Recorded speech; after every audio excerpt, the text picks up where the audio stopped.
right? So reporting is kind of it's kind of a weird point inside of Keap. They offer a lot of reporting, a lot of depth, but there's not one like global area. It kind of depends on what you're looking at when you're looking about reporting, right? So the first major reporting that we're going to see is the global reporting here on the bottom left-hand corner. When we click on that, it's always going to start off with the sales information at the top. There's no way to hide that stuff. If you're not using sales, it's always just going to show sales at the top, right? But if you're not using it, it's all going to be empty, right? So we would scroll down through it if we don't need it. If we do need sales, this top report that we see is the more visual, more 35,000 overhead view of sales that are happening within Keap.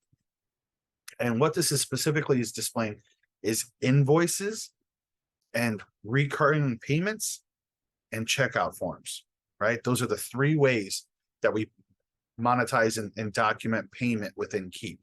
Those three methods are what get reported here. If we're doing sales outside of Keap and we want to have that reporting and that ability here, we would have to integrate that in. And that is like wildly different depending on who that merchant processor is. Companies like WooCommerce have a lot of integration abilities and partners that we can get that data very, very nicely into Keap, where it would populate this very, very natively. It would feel really good. But some other vendors like Wix payments or GoDaddy payments, their systems are a little bit more locked up, which means we would have to try to kind of pivot and maneuver around to get that data into Keap. When we have to pivot like that and be creative, we do lose some functionality, right? So that reporting would look probably a little bit different here. Make sense? Any questions on the sales reporting? Like I said, it's a pretty visual report. Obviously, in our sandbox here, we don't have any like sales to show, so it's pretty boring. But you can imagine, right, with some invoices going through here, it would look nice.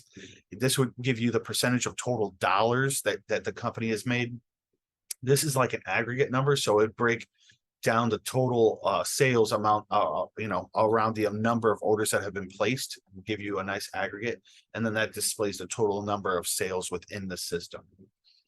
The sales over time is like a little nice like bar graph. It'll go up and down and give you that nice like stock market, readout of how your flow is. This becomes really cool over time because it is cumulative, right? So as you go from the first day using it to the first week to the month to the years, this gets bigger and far more in depth and really, really nice. Down here underneath the sales details, this is going to be more displaying like who the contact was, what the product they purchased was, very generic high level stuff, not like any of the fields or like tags that might be displayed within the contact record. It also gives you this nifty ability to download that. So let's say Jim was like super into like Excel spreadsheets and stuff, right? Or Diana had like a reporting that she needed to do for like the CFO or something. You could download the report here from Keap and populate those CSVs, those Excel documents. You can populate and pull out that data and play around with it however way you want. It's pretty cool. And it's got a very basic date range here at the top. Not a big fan of that, but it's cool to have. I wish that they had, like within the advanced automations, the ability to have the presets and then my own personalized one. But, that's what they made feedback for, right? We just send them some feedback. For feeling good about that, the next sales reports are just, once again, all sales based. The all sales report here is similar to this, but it's not as visual. This one's a lot more like tabulated columns, like referral partners, offline, online statuses, if they actually paid the entire invoice or not, those very specific data points. That's what that one's really, really cool about. The other ones are pretty self-explanatory. If there's payments on your recurring payments, receivables, failed invoices, if the credit card fails on the payment, things like that. Moving on from the sales side.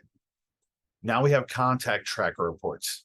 These are really awesome. Okay, so these tracker reports aren't just for like marketing, right? They're not just, hey, did anybody click on an email.